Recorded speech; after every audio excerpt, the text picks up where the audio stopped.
हाँ, बिट्टू एक चोर था। कम से कम शहर वालों की नज़र में तो वो एक चोर ही था। बहुत मशहूर चोर, जिसने कोने कोने से, कुछ अमीरजादों के महलों से और दिन भर गरीबों का गला काटने वाले कुछ लालची कुत्तों के रईस खानों से कीमती चीज़ें चुराई थी।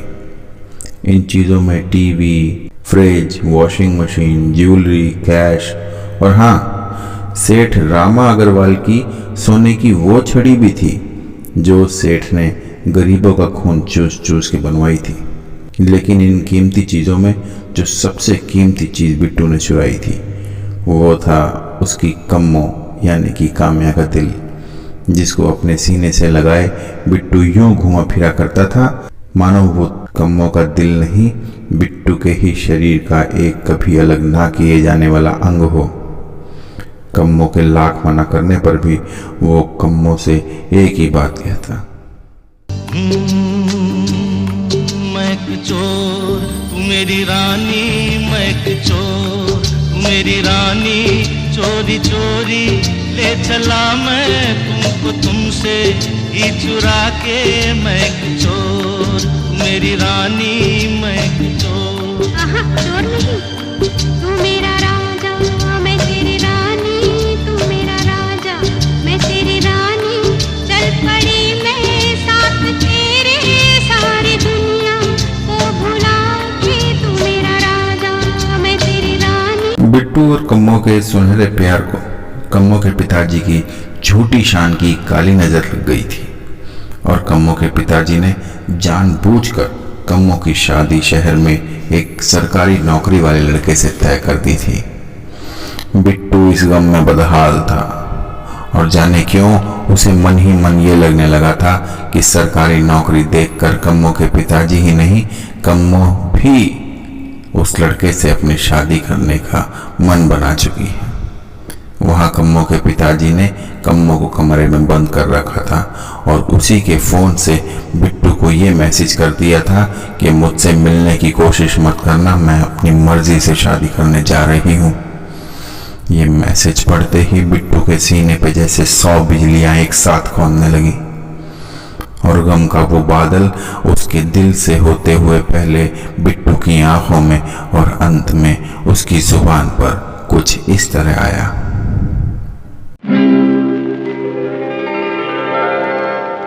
खिज़ां के फूल पे आती कभी बहार नहीं, मेरे नसीब में है दोस्त तेरा प्यार नहीं, मेरे नसीब में है दोस्त तेरा प्यार नहीं।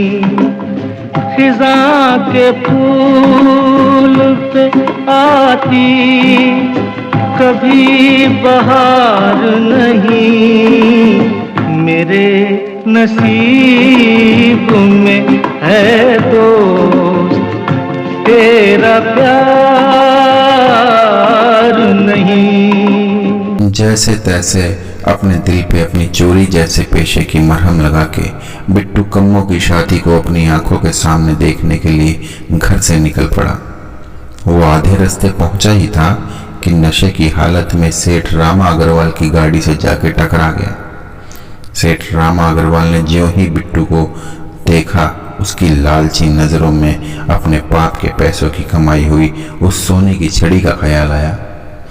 सेठ के गुंडों ने बिट्टू को बहुत मारा और छड़ी के बारे में पूछा, पर बिट्टू ने उस बारे में कुछ नहीं बताया, क्योंकि उस छड़ी को बेचकर जो पैसे मिले थे वो बिट्टू ने पहले ही गरीबों में बांट दिए थे। आखिर में जब सेठ रामा अग्रवाल से कुछ नहीं हो पाया तो उसने बिट्टू को एक पेड़ से बंधवा दिया और उस पेड़ में आग लगा दी, जिससे बिट्टू तड़प तड़प कर मर गया और हमेशा हमेशा के लिए इंसानों की इस झूठी दुनिया को छोड़ के चला गया। समय बीतता गया और कम्मो को बिट्टू की मौत की खबर मिल ही गई। बिट्टू की मौत की खबर सुन के कम्मो के पैरों तले जमीन खिसक गई थी और वो मन ही मन अपने आप को कोसने लगी थी। जब भी वो तन्हाई में अपने कमरे में होती तो कुड़ कुड़ के उसकी आंखों के सामने बिट्टू ही आता था, जो उसके किए के लिए उसे खूब कोसता था।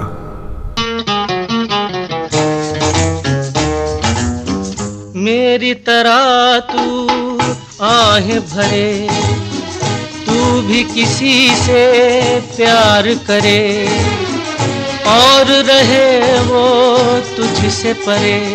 तूने ओ सनम ढाए हैं सितम, तो ये तू भूल न जाना कि न तुझ पे भी नायत होगी। आज रुसवा तेरी गलियों में मोहब्बत होगी। मेरे महबूब कयामत होगी।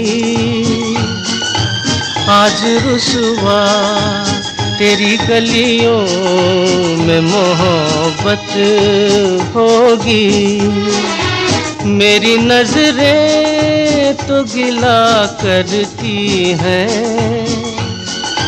तेरे दिल को भी सनम तुझ से शिकायत होगी। मेरे महबूब। दिन बीतते गए। कम्मो ने बहुत कोशिश की कि वो अपने पति को बिट्टू के बारे में सब कुछ सच सच बता सके, क्योंकि वो अपने पति को किसी भी अंधेरे या धोखे में नहीं रखना चाहती थी। लेकिन कम्मो की लाख कोशिशों के बाद भी वो अपने अंदर इतनी हिम्मत नहीं जुटा पाई कि वो अपने पति को सच बता सके। जब चारों तरफ से कम्मो ने अपने आप को बेबस समझा, तो उसने भी वो ही फैसला लिया जो फैसला समाज के ठेकेदारों की बनाई हुई इस झूठ और फरेब से भरी हुई दुनिया में कदम कदम पर वक्त की लात खाए हुए कुछ मजबूर आशिकों ने किया था, और वो फैसला था खुदकुशी। सुबह सुबह का वक्त था। कम्मो रात से सोई नहीं थी। अपने पति को बिस्तर पे चाय छोड़कर वो छत पे चली जाती है और अपनी बिल्डिंग की 5वीं मंजिल से छलांग लगा देती है। और इसी के साथ बिट्टू और कम्मो एक बार फिर से मिल जाते हैं, पर शराफत का मुखौटा लगाए हुए इस दुनिया में नहीं, बल्कि भगवान की बनी हुई उस प्यार की दुनिया में जहाँ सिर्फ मोहब्बत ही मोहब्बत होती है। क्योंकि कम्मो और बिट्टू ये जानते थे कि अगर ये दुनिया मिल भी जाए तो क्या है। ये महलों, ये तख्तों, ये ताजों की दुनिया, ये इंसान के दुश्मन समाजों की दुनिया। ये महलों, ये तख्तों, ये ताजों की दुनिया, ये इंसान के दुश्मन समाजों की दुनिया। ये दौलत के भूखे रवाजों की दुनिया। ये दुनिया अगर मिल भी जाए तो क्या है, ये दुनिया अगर मिल भी जाए तो क्या है।